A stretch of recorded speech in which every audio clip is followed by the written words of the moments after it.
मुख्यमंत्री नीतीश कुमार इन दिनों भारतीय जनता पार्टी की परेशानी बढ़ा रहे हैं। जी हाँ, नीतीश कुमार के अजीबोगरीब कारनामे जो हैं वो प्रधानमंत्री नरेंद्र मोदी सहित पूरे भारतीय जनता पार्टी की चिंता बढ़ा रही है। यह बात हम इसलिए कह रहे हैं क्योंकि बिहार में 2025 में विधानसभा का चुनाव होने वाला है और चुनाव के समय में भारतीय जनता पार्टी किसी भी प्रकार का रिस्क नहीं लेना चाहती है।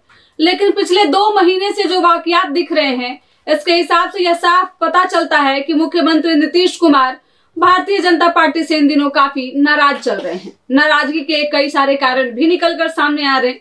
आज इस वीडियो में हम बताएंगे कि आखिरकार मुख्यमंत्री नीतीश कुमार ने आज ऐसा क्या किया जिसके वजह से 19 साल से बना रिकॉर्ड जो है वो टूट गया है। मुख्यमंत्री नीतीश कुमार आखिरकार भारतीय जनता पार्टी के नेताओं से क्यों नहीं मिलना चाहते, क्योंकि लगातार शीर्ष नेतृत्व का आना बिहार में लगा हुआ है, लेकिन मुख्यमंत्री नीतीश कुमार ना तो किसी से बातचीत करते हैं, ना ही प्रोटोकॉल को फॉलो करते हैं। चलिए विस्तार से इस वीडियो को जानते हैं।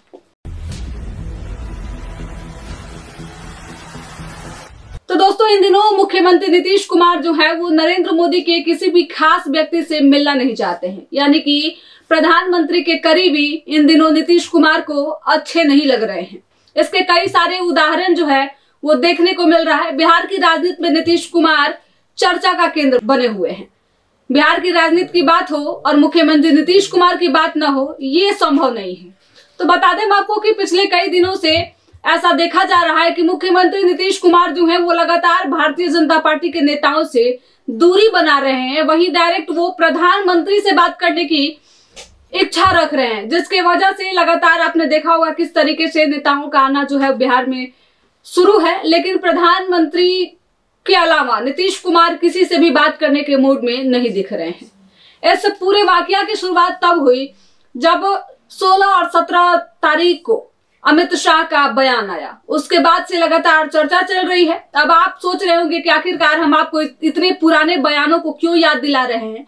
तो पुराने बयानों के साथ साथ हमको एक सप्ताह के अंदर जो नई चीजें हुई है उसके बारे में भी बताने का प्रयास करेंगे, लेकिन पीछे के पहलुओं पे कुछ नजर डाल लेते हैं। अमित शाह का 2 बयान और नीतीश कुमार की नाराजगी की शुरुआत।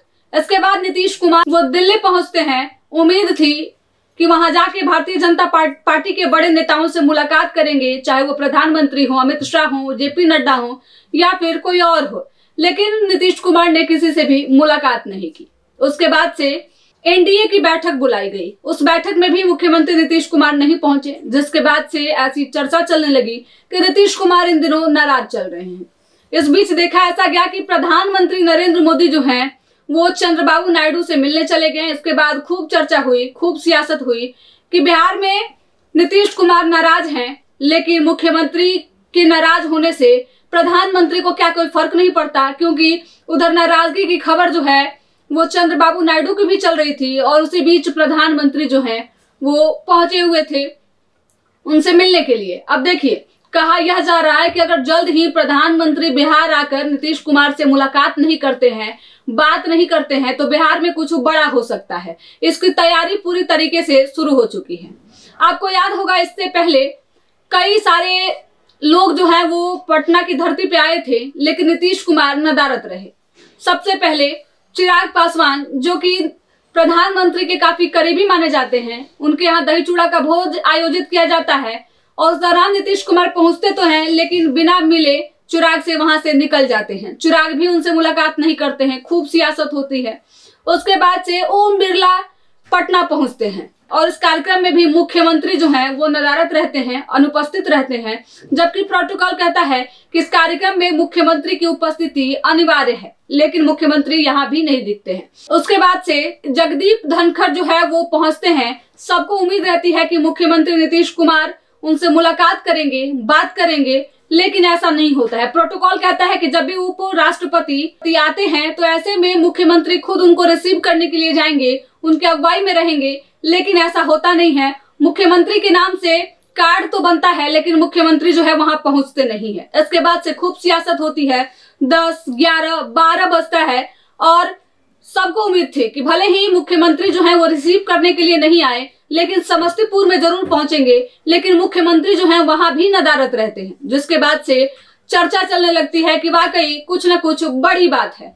इसके बाद से नीतीश कुमार पे जब किसी भी प्रकार से केंद्र की तरफ से प्रतिक्रिया नहीं आती है तो नीतीश कुमार अपनी चुप्पी तोड़ते हैं और प्रधानमंत्री को 32 पन्नों का एक लेटर भेजते हैं। इस लेटर में बाढ़ नियंत्रण के लिए उन्होंने 1300 करोड़ की राशि मांग ली, वहीं कई पुल पुलियों के निर्माण के लिए भी राशि मांगी है। देखना काफी दिलचस्प होगा कि इस बजट सत्र में नीतीश कुमार की जो मांगे इस बार है प्रधानमंत्री से वो पूरी होती है या फिर जो नीतीश कुमार को लेकर बिहार में चर्चा चल रही है वो सही होते दिख रहा है। क्योंकि नीतीश कुमार जिस तरीके से चुप्पी साधे हुए हैं और बिहार में देखिए इसके कई संकेत मिलने शुरू हो चुके हैं। आपको याद होगा जब मणिपुर में जदयू ने अपना समर्थन वापस लिया था, जदयू के प्रदेश अध्यक्ष ने एक पत्र लिखा था जिसमें बाकायदा उन्होंने विपक्ष में बैठने की इच्छा जताई थी। उन्होंने साफ तौर पे कहा था कि हम जो है वो विपक्ष में रहेंगे, सत्ता में नहीं बने रहेंगे। इसके बाद से देखिए कहीं ना कहीं ये संकेत दे रहा था कि जदयू की नाराजगी जो है वो पूरी तरीके से दिख रही है। मणिपुर में भले ही इसकी शुरुआत हुई थी लेकिन ये धीरे धीरे बिहार की तरफ बढ़ रहा था। तब तक प्रधानमंत्री का दौरा पटना के लिए तय किया गया और उम्मीद है कि प्रधानमंत्री नरेंद्र मोदी आएंगे बिहार और नीतीश कुमार से बातचीत करेंगे, तब जाके ये मामला जो है सॉल्व होगा। इस बीच चुनाव को लेकर भी नीतीश कुमार ने बड़ा दाव चला है। नीतीश कुमार ने साफ तौर पे कह दिया है कि 122 सीटें इस बार चुनाव में चाहिए, 122 सीटों से कम में जदयू जो है वो चुनाव नहीं लड़ने जा रही है। तो देखिए कहीं ना कहीं जिस तरीके की स्थितियां पिछले 2 महीने से बिहार में देखने को मिल रही है, इससे साफ पता चलता है कि जदयू जो है वो पूरी तरीके से चिंता बढ़ा रही है। जिस तरीके से प्रधानमंत्री के करीबियों से अमित शाह उनके काफी करीबी हैं, इसके अलावा जगदीप धनखड़, ओम बिरला, ये सभी लोग प्रधानमंत्री के काफी करीबी हैं और विश्वासी भी हैं, लेकिन नीतीश कुमार इन लोगों से मुलाकात नहीं कर रहे हैं। उनकी जिद है इस बार कि डायरेक्ट वो प्रधानमंत्री से मुलाकात करेंगे और उन्हीं के समक्ष अपनी मांगों को रखेंगे। देखना काफी दिलचस्प होगा कि मुख्यमंत्री नीतीश कुमार की मांगे चुनाव से पहले इस बार कितनी पूरी होती है। क्या नीतीश कुमार अभी भी एनडीए के साथ बने रहेंगे या फिर चुनाव से पहले बिहार में कुछ और संकेत है। फिलहाल इस रिपोर्ट में इतना ही। बिहार के तमाम छोटे बड़े खबरों के लिए हमारे यूट्यूब चैनल संक्षिप्त को सब्सक्राइब कर लीजिएगा, साथ ही फेसबुक पेज को भी फॉलो कीजिएगा। धन्यवाद।